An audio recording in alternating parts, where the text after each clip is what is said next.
जय हिंद दोस्तों, Sandeep GSF YouTube channel पर आप सभी का हार्दिक स्वागत है।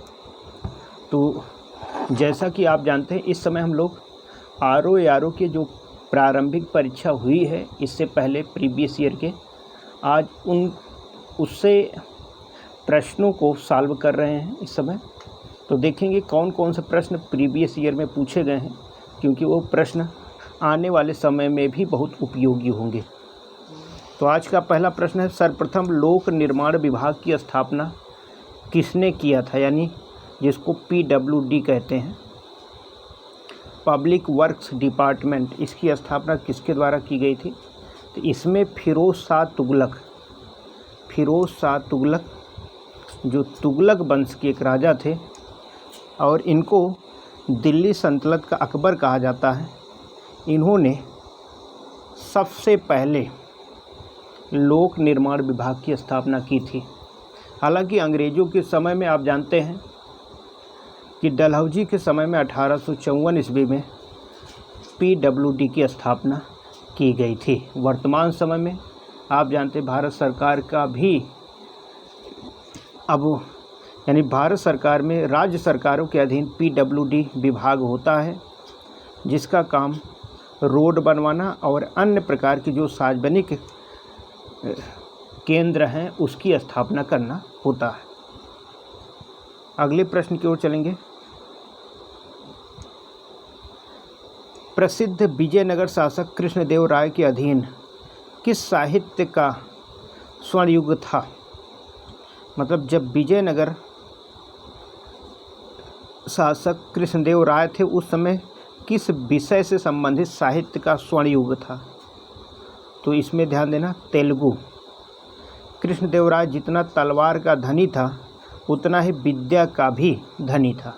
आप जानते हैं कृष्णदेव राय ने प्रसिद्ध राजनीतिक ग्रंथ आमुक्त मल्याद की रचना तेलुगु भाषा में की थी।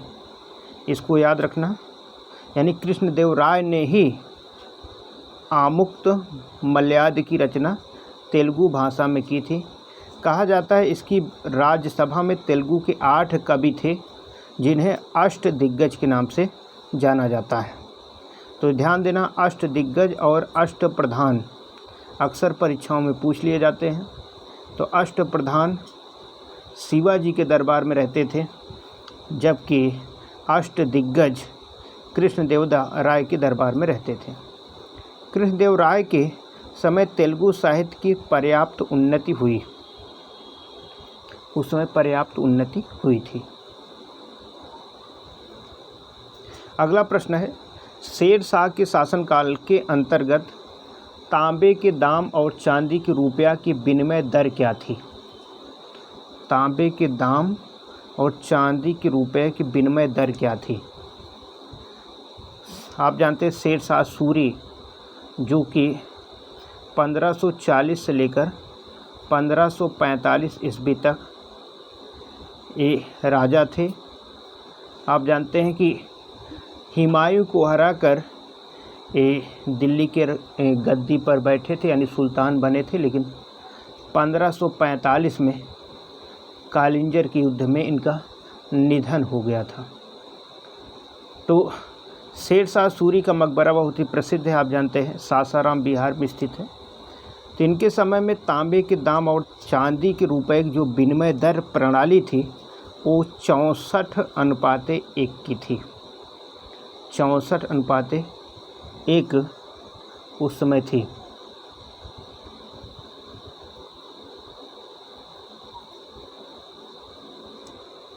अगला प्रश्न है, अकबर के शासनकाल की निम्नलिखित घटनाओं को कालक्रमानुसार व्यवस्थित कीजिए।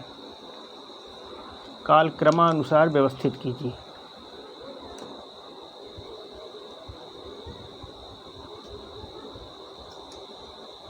अगला प्रश्न देखते हैं, अकबर के शासनकाल की निम्नलिखित घटनाओं को कालक्रमानुसार व्यवस्थित कीजिए।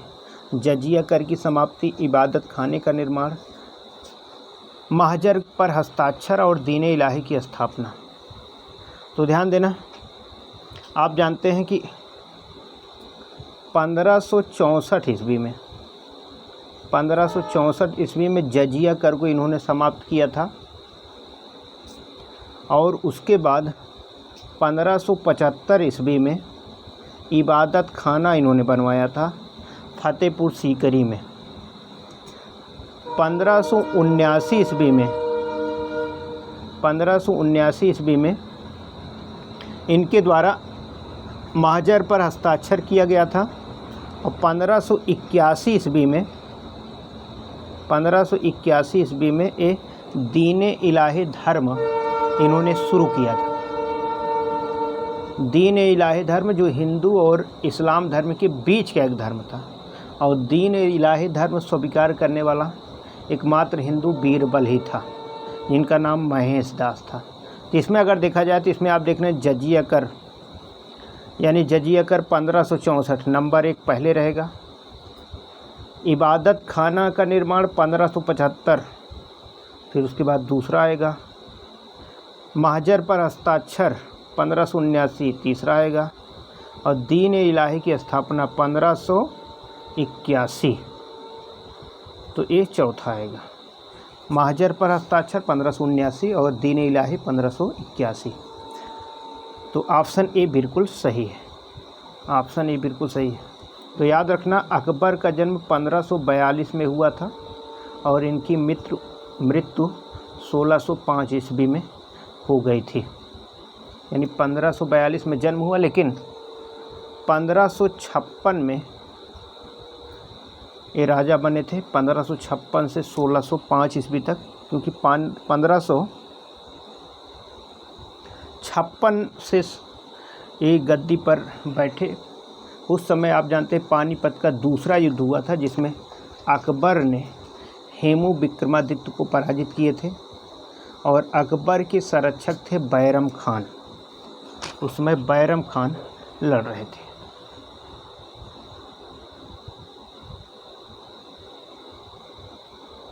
निम्नलिखित में से किस एक शासक ने ईस्ट इंडिया कंपनी को दीवानी प्रदान कर दी थी?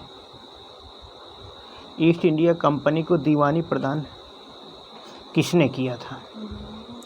जैसा कि आप जानते हैं कि 1757 में प्लासी का युद्ध हुआ, जिसमें अंग्रेज़ों ने सिराजुद्दौला को पराजित कर दिया था, सिराजुद्दौला को हराया। और 1764 ईस्वी में आप जानते हैं कि अंग्रेज़ों ने बक्सर का युद्ध जीत लिया, बक्सर का युद्ध जीत लिया। और इस युद्ध में शाह आलम द्वितीय ये भारत के सुल्तान थे, शुजाउद्दौला भी थे जो अवध के नवाब थे, और बंगाल के जो निष्कासित नवाब थे मीर कासिम। ये तीनों की संयुक्त सेना थी बक्सर के युद्ध में। लेकिन इसके बावजूद भी आप जानते हैं कि अंग्रेजी सेना की तरफ से हेक्टर मुनरो लड़ रहे थे और इन्होंने जीत दर्ज कर ली। जीत दर्ज करने के बाद, अंग्रेज़ों के जीत दर्ज करने के बाद आप जानते हैं कि 12 अगस्त 1765 ईस्वी में इलाहाबाद की संधि हुई। और इस संधि में ये जो शाह आलम द्वितीय हैं, शाह आलम द्वितीय ने बंगाल, बिहार और उड़ीसा, बंगाल, बिहार और उड़ीसा, ये तीनों क्षेत्रों की दीवानी ईस्ट इंडिया यानी अंग्रेज़ों को सौंप दी थी। ईस्ट इंडिया को इन्होंने सौंप दिया था। आगे चलते हैं, अगला प्रश्न देखते हैं।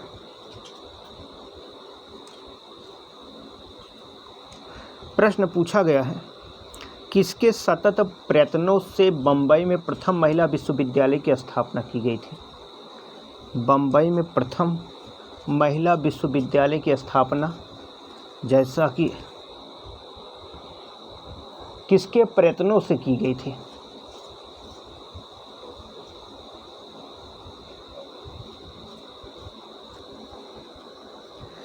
तो बम्बई में प्रथम महिला विश्वविद्यालय की स्थापना जो 1916 में की गई थी, वो डी.के. कर्बे के अथक प्रयासों से ये स्थापना की गई थी। इसको देख लेते हैं, बहुत इम्पॉर्टेंट है। Professor DK. कर्बे ने जो फर्ग्यूसन कॉलेज के प्राध्यापक थे, विधुर होने पर 1893 ईस्वी में स्वयं एक ब्राह्मण विधवा से विवाह किया। उन्होंने हिंदू विधवाओं के उद्धार के लिए विशेष प्रयत्न किए। वह स्वयं विधवा पुनर्विवाह संघ के सचिव बन गए थे। उन्होंने पूना में 1899 ईस्वी में एक विधवा आश्रम स्थापित किया, जिसमें उच्च वर्ग की विधवाओं को अध्यापिका, डॉक्टर्स और नर्स बनाकर उनके जीवन में एक नया उत्साह भरने का प्रयत्न किया। अंत में उन्होंने 1900, ध्यान देना यहाँ पर 1906 लिखा है, 1916 इसको समझिएगा। 1916 में बम्बई में भारतीय स्त्री विश्वविद्यालय यानी इंडियन वुमेन यूनिवर्सिटी की स्थापना की। तो याद रखना, BHU की स्थापना भी 1916 में हुई थी। उसी समय भारत की प्रथम महिला विश्वविद्यालय स्थापना 1916 में किया गया था। आप जानते हैं कि विधवा पुनर्विवाह अधिनियम 1956 में पारित किया गया था। ये विधवा पुनर्विवाह अधिनियम डलहौजी के समय पेश किया गया, लेकिन कैनिन के समय में इसे पारित किया गया। इसमें महत्वपूर्ण योगदान ईश्वर चंद्र विद्यासागर का रहा। अगले प्रश्न की ओर चलेंगे। ब्रिटिश भारत की राजधानी का कलकत्ता से दिल्ली स्थानांतरण किसके काल में क्रियान्वित हुआ? तो जैसा कि आप जानते हैं कि 1911 में जॉर्ज पंचम भारत आए थे। ये इंग्लैंड के राजा थे जॉर्ज पंचम। और उस समय क्योंकि बंगाल का विभाजन 1905 में हो गया था, इसलिए बंगाल का क्षेत्र, जो कि उस समय कलकत्ता भारत की राजधानी थी, वहाँ उतना उपयुक्त नहीं था, शांतप्रिय नहीं था। वहाँ पर विद्रोह ज़्यादा होते थे, इसलिए जॉर्ज पंचम का स्वागत दिल्ली में किया गया और दिल्ली दरबार का आयोजन 1911 में किया गया।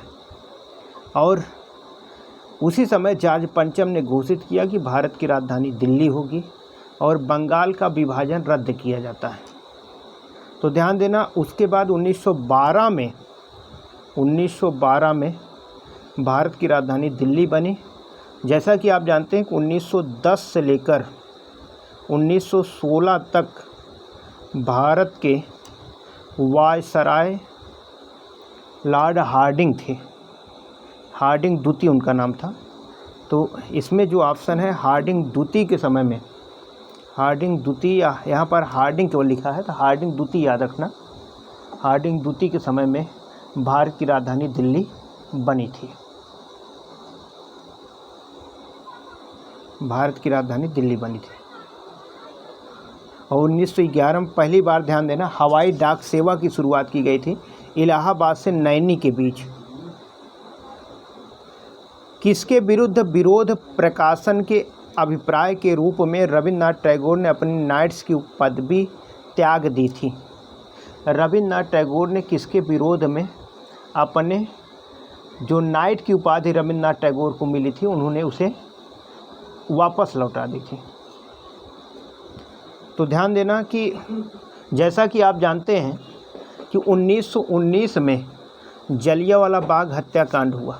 13 अप्रैल 1919 बैसाखी के दिन 13 अप्रैल 1919 जलियांवाला बाग हत्याकांड हुआ। इस हत्याकांड से रविन्द्रनाथ टैगोर का दिल काफ़ी दुख हुआ, उनको काफ़ी पीड़ा हुई। और भले ही उनको 1913 में अंग्रेज़ों के प्रयास से, आप जानते हैं कि नोबेल पुरस्कार मिला था, लेकिन ये सब भूल गए और उन्होंने, रविन्द्रनाथ टैगोर ने नाइट की उपाधि वापस कर दी, नाइटहुड की उपाधि वापस कर दी। न केवल रविन्द्रनाथ टैगोर ने नाइटहुड की उपाधि वापस कर दी, बल्कि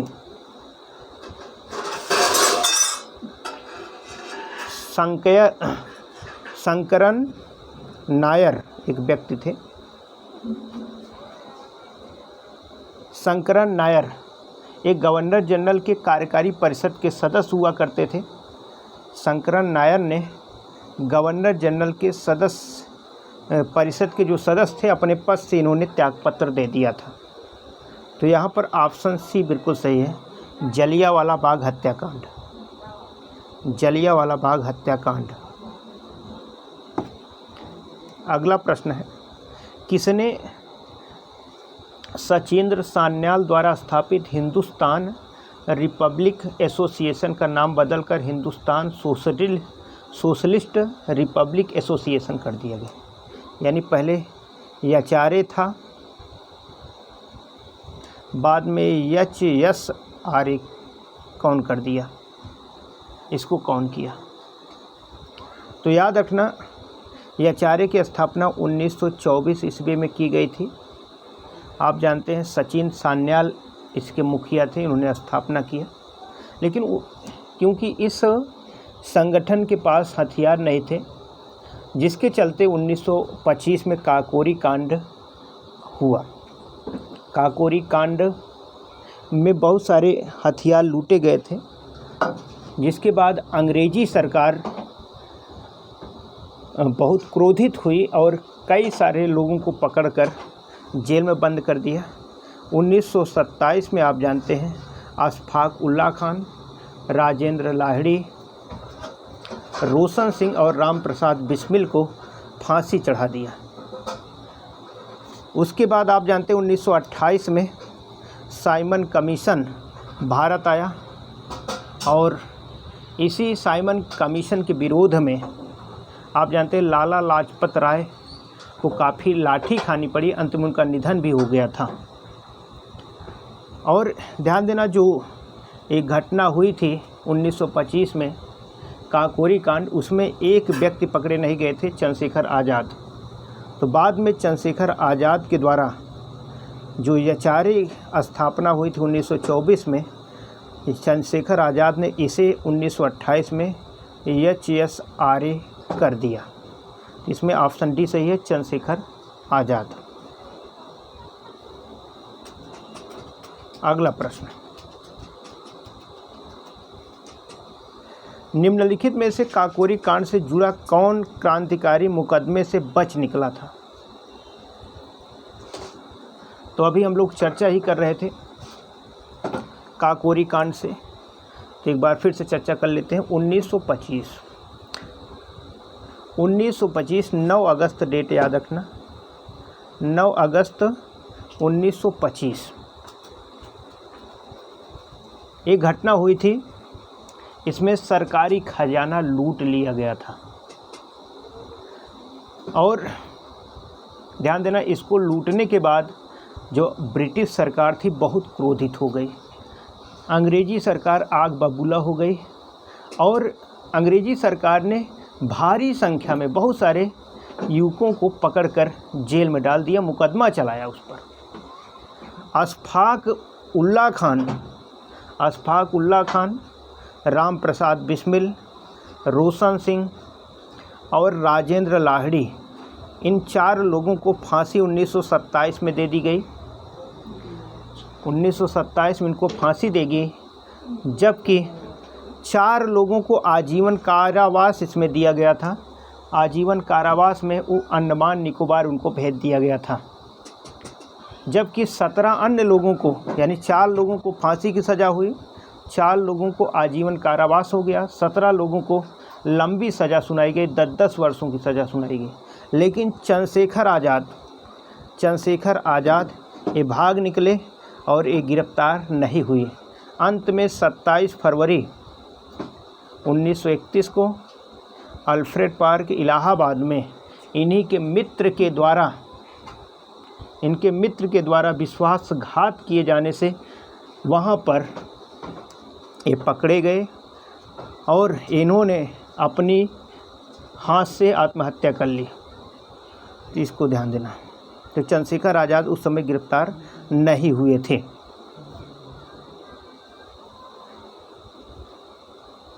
अगले प्रश्न की ओर चलेंगे। निम्नलिखित में से किस क्रांतिकारी की फांसी गोरखपुर में हुई थी? काकोरी कांड से ही संबंधित अभी हम लोग चर्चा ही कर रहे थे, तो कई बार ये प्रश्न पूछा जाता है। आप जानते हैं काकोरी कांड 1925 में हुआ और 1925 में फांसी 1927 में हुई। अब ध्यान देना, राम प्रसाद बिस्मिल को फांसी दी गई थी और राम प्रसाद बिस्मिल को ही गोरखपुर में फांसी दी गई। ये बहुत ज़्यादा पूछा जाता है, मिलान करने के लिए पूछा जाता है। तो राम प्रसाद बिस्मिल, इनको फांसी गोरखपुर में दी गई। राजेंद्र लाहिड़ी इनको गोंडा में फांसी दी गई। रोशन सिंह को इलाहाबाद में दी गई। और वहीं पर अशफाक उल्ला खान को फैजाबाद में फांसी दी गई। तो राम प्रसाद बिस्मिल का शेर है, सरफरोशी की तमन्ना अब हमारे दिल में है, देखना है बाजुए जोर कितना बाजुए कातिल में है। ये अक्सर पूछ लिया जाता है, ये स्टेटमेंट कितना है, किसका है, तो इसको आपको ध्यान देना। राम प्रसाद बिस्मिल फांसी गोरखपुर में, राजेंद्र लाहिड़ी गोंडा में, रोशन सिंह इलाहाबाद में। अशफाक उल्ला खान पहले रिकॉर्डेड मुस्लिम है जो कि आज़ादी की लड़ाई में फांसी पर चढ़े और इनको फांसी फैजाबाद में दी गई। तो फैजाबाद याद रखना, अशफाक उल्ला खान।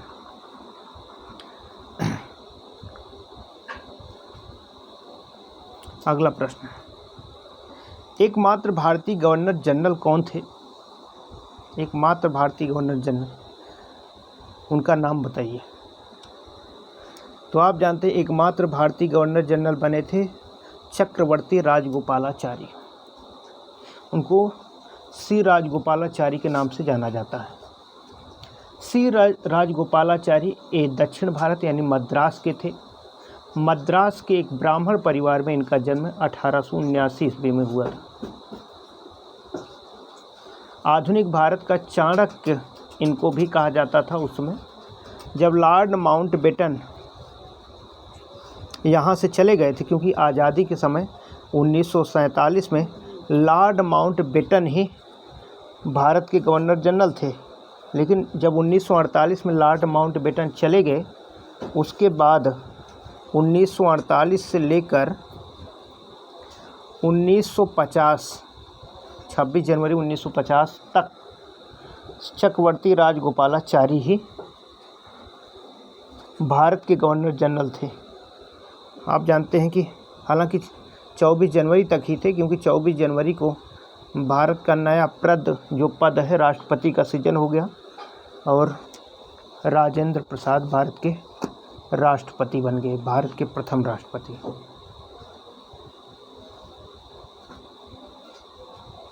अगला प्रश्न, नमक सत्याग्रह के समय गांधी जी के गिरफ्तार हो जाने के बाद आंदोलन के नेता के रूप में उनका स्थान किसने लिया? आप जानते हैं कि 1930 ईस्वी में नमक सत्याग्रह की शुरुआत की गई थी।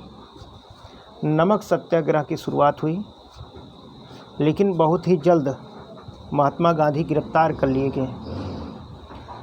तब ऐसी स्थिति में अब्बास तैयब जी गांधी जी के स्थान पर आंदोलन का नेतृत्व किया था। अब्बास तैयब जी, याद रखना, अब्बास तैयब जी।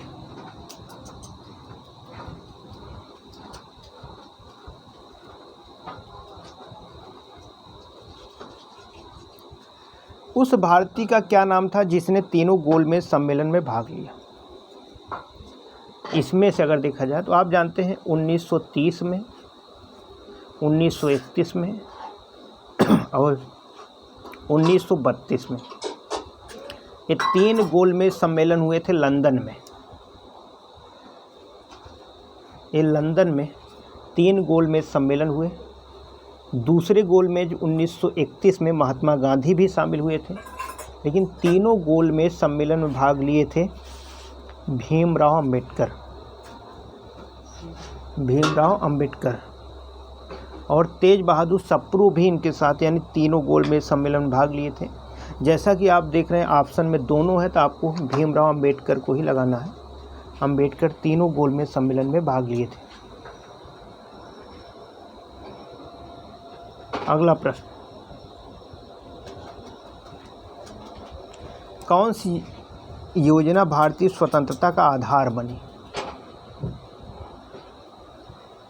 क्रिप्स योजना 1942 में आया, या माउंटबेटन योजना? भारतीय स्वतंत्रता का आधार किस योजना के आधार पर बना? तो याद रखना 3 जून 1947 को माउंटबेटन योजना बनी थी। माउंटबेटन योजना बनी थी। बेबेल के स्थान पर माउंटबेटन को भारत का वायसराय नियुक्त करने की घोषणा के तुरंत बाद माउंटबेटन भारत आ गए थे। और जैसे ही माउंटबेटन भारत आए, इन्होंने घोषित कर दिया कि 3 जून तक भारत को हम स्वतंत्र कर देंगे। इस आधार पर आप जानते हैं 15 अगस्त 1947 को भारत को स्वतंत्र किया गया।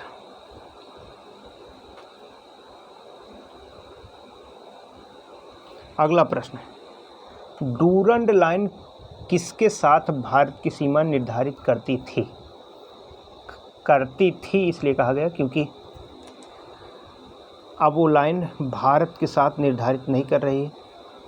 तो याद रखना, भारत के बगल में पाकिस्तान आ गया है। पहले पाकिस्तान नहीं था और एक देश था अफ़गानिस्तान जो है।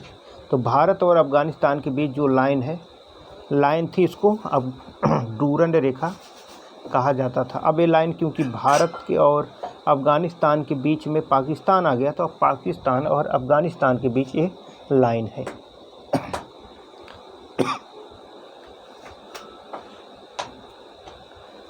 अगले प्रश्न,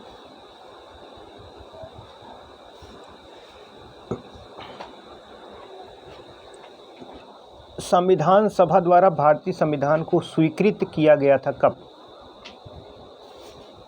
आप जानते हैं संविधान सभा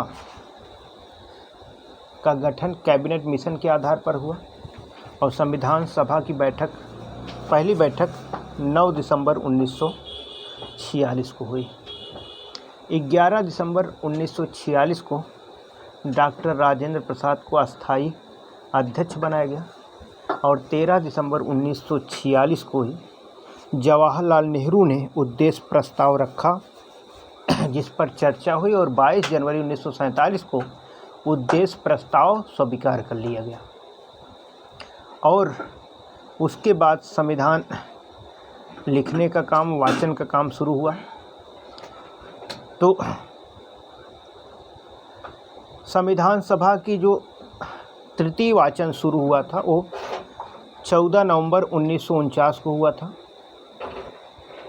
तो 14 नवंबर से लेकर यह वाचन 26 नवंबर को समाप्त हुआ था। तो 26 नवंबर को ही संविधान पर सभा के सभापति के हस्ताक्षर हुए और उसे पारित घोषित कर दिया। यानी 26 नवंबर 1949 को संविधान सभा द्वारा संविधान को पारित किया गया था।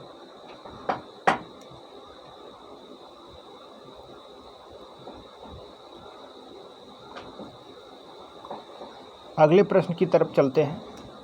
भारतीय संविधान का कौन सा भाग संविधान की आत्मा कहा जाता है? संविधान की आत्मा, तो आप जानते हैं कि इसमें भारतीय संविधान का अगर भाग दिया जाता तो भाग 3, क्योंकि भाग के अंतर्गत संवैधानिक उपचारों का अधिकार दिया गया, अनुच्छेद 32, इसे संविधान की आत्मा कहा जाता है, संवैधानिक उपचारों का अधिकार। कुल मिला के मूल संविधान में 7 मौलिक अधिकार थे, लेकिन वर्तमान में 6 मौलिक अधिकार हैं। 6 मौलिक अधिकार हैं। एक समानता का अधिकार है, दूसरा स्वतंत्रता का अधिकार है, तीसरा शोषण के विरुद्ध अधिकार है, चौथा धार्मिक स्वतंत्रता का अधिकार है और पांचवा संस्कृति और शिक्षा का अधिकार है, छठा संवैधानिक उपचारों का अधिकार है। डॉक्टर भीमराव अम्बेडकर ने संवैधानिक उपचारों के अधिकार को संविधान की आत्मा कहा, क्योंकि अगर जितने भी अधिकार हैं, अगर उसको प्रवर्तित कराने का अधिकार ना हो तो सभी अधिकार व्यर्थ हैं। अनुच्छेद 32 के तहत अनुच्छेद 32 के तहत आप जानते हैं कि आप सुप्रीम कोर्ट जा सकते हैं, मौलिक अधिकार को प्रवर्तित करा सकते हैं। अनुच्छेद 226 के तहत आप हाई कोर्ट जा सकते हैं, मौलिक अधिकार को प्रवर्तित करा सकते हैं। अगले प्रश्न की ओर चलते हैं। पंचायती राज की अनुशंसा किसने की? भारत सरकार अधिनियम 1935, क्रिप्स मिशन 1942, भारत का स्वतंत्रता अधिनियम 1947 या बलवंत राय मेहता कमेटी 1957। यहाँ से एक प्रश्न बहुत ही इम्पोर्टेंट है, यानी पंचायती राज व्यवस्था से हर बार एक प्रश्न या दो प्रश्न आना अनिवार्य है, जिसको बहुत इम्पोर्टेंट है। तो ध्यान देना, पंचायती राज व्यवस्था की सिफारिश बलवंत राय मेहता समिति ने की थी। बलवंत राय मेहता समिति को, यानी बलवंत राय मेहता को पंचायती राज व्यवस्था का शिल्पी कहा जाता है। इन्हीं के कहने पर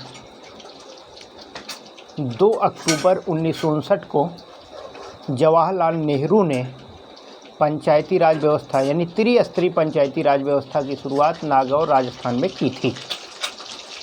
हालांकि पंचायती राज व्यवस्था का ट्रायल आंध्र प्रदेश में ही हो गया था। इसको हम देख लेते हैं।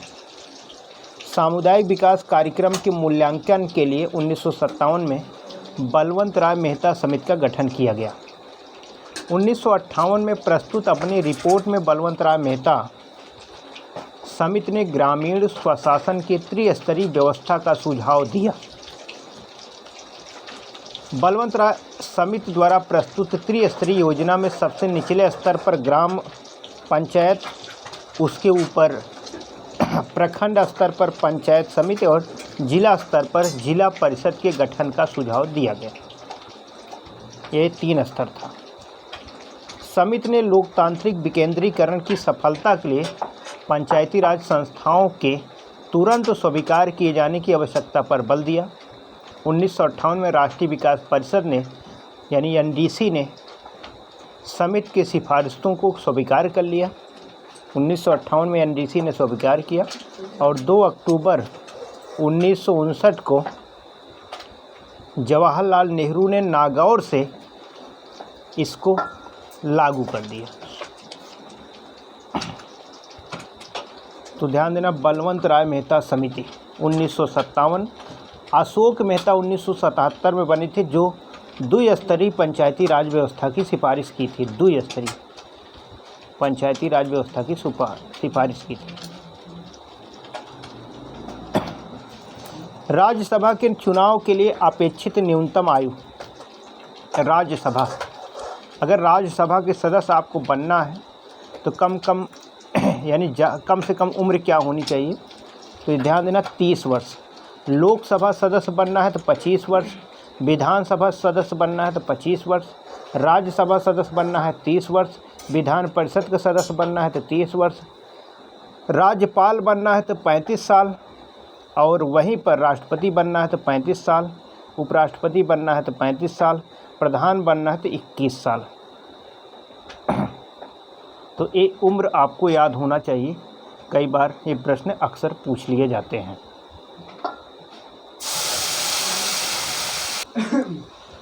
अगला प्रश्न देखते हैं, राष्ट्रपति मनोनीत कर सकता है? तो ध्यान देना, राज्यसभा में 12 सदस्य राष्ट्रपति मनोनीत करता है। भारतीय संविधान के अनुच्छेद 79 यानी 79 में संसद का उल्लेख किया गया है। संसद के 3 अंग हैं, राज्यसभा, लोकसभा और राष्ट्रपति। राष्ट्रपति का उल्लेख अनुच्छेद 52 में है, लोकसभा 81 में है, जबकि राज्यसभा 80 में है। अनुच्छेद 80 में राज्यसभा का उल्लेख किया गया है और उसी में कहा गया है, कला, साहित्य, विज्ञान और समाज सेवा। कला, साहित्य, विज्ञान और समाज सेवा के क्षेत्र से 12 सदस्यों को राष्ट्रपति मनोनीत करेगा, राज्यसभा में मनोनीत करेगा 12 सदस्य को। अगले प्रश्न की ओर चलेंगे।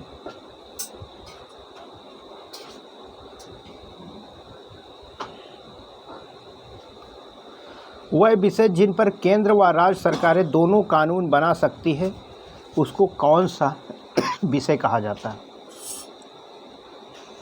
तो ध्यान देना, भारतीय संविधान के अनुसूची 7 में केंद्र और राज्य के शक्तियों का विभाजन है, जिसमें एक राज्य सूची है, एक संघ सूची है और एक समवर्ती सूची है।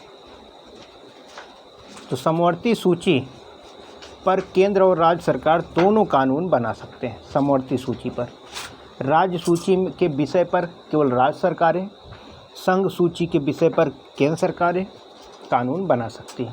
समवर्ती सूची पर दोनों कानून बना सकते हैं। वर्तमान समय में याद रखना, संघ सूची में 100 विषय हैं, राज्य सूची में 61 विषय हैं, जबकि समवर्ती सूची में वर्तमान समय में 52 विषय रखे गए हैं। 52 विषय। अगले प्रश्न की ओर चलेंगे। संविधान का 52वां संशोधन किससे संबंधित है? तो जैसा कि आप जानते हैं, 52वां संविधान संशोधन के द्वारा 10वीं अनुसूची जोड़ी गई और यह दल बदल से संबंधित है। यह संविधान संशोधन 1985 में हुआ था। पहले क्या होता था, दल बदल कानून नहीं बना था, तो मान लेते हैं कोई व्यक्ति बीजेपी से जीता और बाद में कांग्रेस ज्वाइन कर ले, या फिर कोई कांग्रेस से जीता बीजेपी ज्वाइन कर लिया। तो ऐसे में विधायकों के खरीद फरोख्त की संभावना बढ़ जाती थी, यानी हॉर्स ट्रेडिंग ज़्यादा होती थी। तो हॉर्स ट्रेडिंग रोकने के लिए दल बदल कानून लाया गया। 52वां संविधान संशोधन करके 1985 में अनुसूची 10 जोड़कर एक कानून बनाया गया। अब अगर कोई व्यक्ति एक पार्टी से जीतता है और दूसरी पार्टी में जीतने के बाद चला जाता है तो उसकी सदस्यता समाप्त हो जाती है। मतलब ये हुआ कि अगर कोई व्यक्ति सांसद है, पार्टी चेंज हुआ तो उसकी सांसदी छिन जाएगी। कोई विधायक है, तब भी वो दूसरे पार्टी में चला जाएगा, तब उसकी विधायकी भी चली जाती है। लेकिन ध्यान देना, अगर कुल सदस्य किसी पार्टी के मान लो कुल मिला के 54 विधायक हैं, मान लेते हैं, अगर इसमें से 2/3 2/3 यानी इसके 3 हिस्सा किया जाए और 2 हिस्सा एक साथ चले जाए, यानी अगर इसमें 36 लोग एक साथ पार्टी चेंज कर लेंगे तब उनकी सदस्यता समाप्त नहीं होती है। इसको आपको ध्यान देना।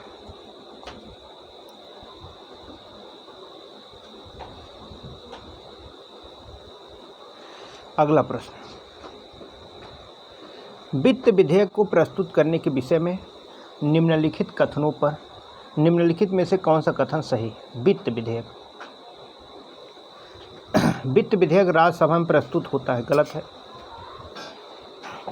यह संसद के किसी भी सदन में प्रस्तुत किया जा सकता है, बिल्कुल सही। वित्त विधेयक किसी भी सदन में प्रस्तुत किया जा सकता है, लेकिन जो धन विधेयक होता है, धन विधेयक, यह केवल लोकसभा में ही प्रस्तुत किया जाता है। धन विधेयक लोकसभा में प्रस्तुत किया जाता है।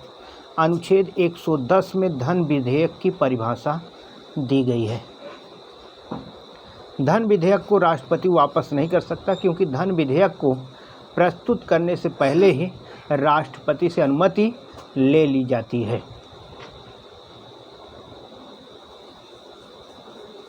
अगला प्रश्न, भारतीय संविधान में सन्निहित मूल अधिकारों की अवधारणा किस देश के संविधान से लिया गया है? मतलब मौलिक अधिकार, मूल संविधान में 7 मौलिक अधिकार थे, लेकिन अब 6 मौलिक अधिकार हैं। भाग 3 अनुच्छेद 12 से लेकर 35 तक मूल अधिकार हैं। तो कहाँ से लिया गया है? तो ध्यान देना, यूएसए से, संयुक्त राज्य अमेरिका से मूल अधिकार लिया गया है। न केवल मूल अधिकार, बल्कि यहाँ से संघात्मक शासन प्रणाली, निष्पक्ष न्यायपालिका, न्यायिक पुनर्अवलोकन, उपराष्ट्रपति का पद, संविधान की सर्वोच्चता, राष्ट्रपति पर महाभियोग, ये सभी अमेरिका से लिए गए हैं। लेकिन कर्तव्य अगर पूछा जाए तो रूस आपको बताना है। कर्तव्य अगर पूछा जाए तो रूस आपको बताना है। लोकसभा में सदस्यों की जो अधिकतम संख्या निर्धारित की गई वह क्या है? लोकसभा में सदस्यों की अधिकतम संख्या निर्धारित की गई है वो कितनी है? तो ध्यान देना, लोकसभा में अधिकतम संख्या 552 होनी चाहिए। 552, जिसमें से 130 सदस्य राज्यों से, 13 सदस्य वर्तमान समय में अगर देखा जाए तो 20 सदस्य केंद्र शासित प्रदेशों से और 2 सदस्यों को मनोनीत किया जाता है। वर्तमान समय में अभी हाल ही में आपने देखा कि संशोधन करके जो 2 एंग्लो इंडियन को मनोनीत करने का प्रावधान था उसे हटा दिया गया है। अनुच्छेद 331 में था, हटा दिया गया है। हालांकि यह विवाद का विषय बना हुआ है कि अब अधिकतम संख्या 552 माना जाए या फिर 550 माना जाए। इसमें 552 नहीं दिया गया, इसलिए इसमें 550 ही आप मानेंगे।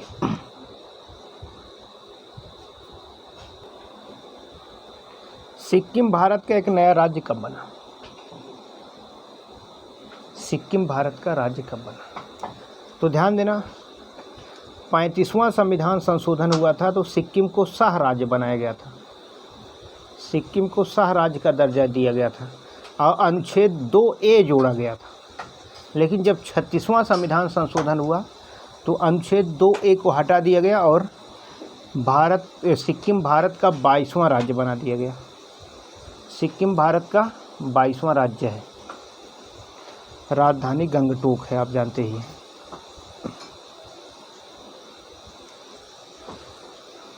योजना आयोग के अध्यक्ष कौन होता है? प्रधानमंत्री योजना आयोग का अध्यक्ष होता है, लेकिन वर्तमान समय में योजना आयोग के स्थान पर नीति आयोग आ गया है।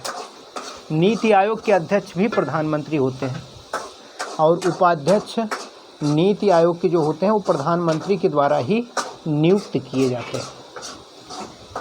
तो आप जानते हैं योजना आयोग की स्थापना 15 मार्च 1950 को की गई थी। बाद में 1 जनवरी 2015 को नीति आयोग बना। योजना आयोग का काम था पंचवर्षीय योजना बनाना। बाद में 1952 में योजनाओं को क्रियान्वित करने के लिए एक NDC की स्थापना की गई। अगले प्रश्न की ओर चलते हैं। भारत में संसद की लोक लेखा समिति के अध्यक्ष की नियुक्ति की जाती है। लोक लेखा समिति के अध्यक्ष की नियुक्ति कौन करता है? तो पहले ये समझ लीजिए, लोक लेखा समिति यानी PAC जिसको कहते हैं, पब्लिक अकाउंट कमेटी, इस समिति के जो अध्यक्ष होते हैं विपक्ष के नेता होते हैं। इस समिति के जो अध्यक्ष होते हैं विपक्ष के नेता होते हैं और लोक लेखा समिति के अध्यक्ष की नियुक्ति लोकसभा अध्यक्ष के द्वारा की जाती है। आप जानते हैं कैग की रिपोर्ट राष्ट्रपति संसद में रखता है। जब संसद में रखता है तो उसको जांच कौन करेगा? तो जांच करने के लिए एक कमेटी बनाई जाती है जिसको PAC कहते हैं, यानी लोक लेखा समिति कहते हैं।